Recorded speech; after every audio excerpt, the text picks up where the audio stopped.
syuhada.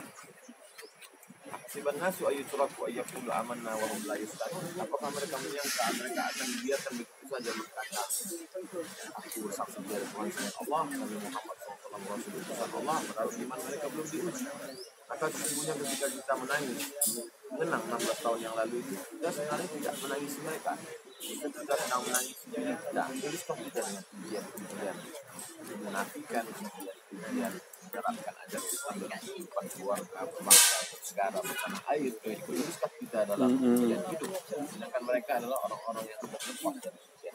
Mudah-mudahan kita bisa mengambil keikhlasan mereka. Mudah-mudahan apa yang terjadi 16 tahun silam menjadi cahaya penerang hati, penerang jiwa, penerang negeri ini, insyaallah. Ziarah kita hari ini mudah-mudahan menjadi ziarah yang mengingatkan kita pada kematian, mengingatkan kita kepada saudara-saudara kita, mengingatkan kita tentang spirit kebersamaan, kebangsaan. Berkah selalu. Terima kasih. Assalamualaikum warahmatullahi wabarakatuh. Waalaikumsalam. Jalan. Ayah. Gimana? Betul-betul ya Mas.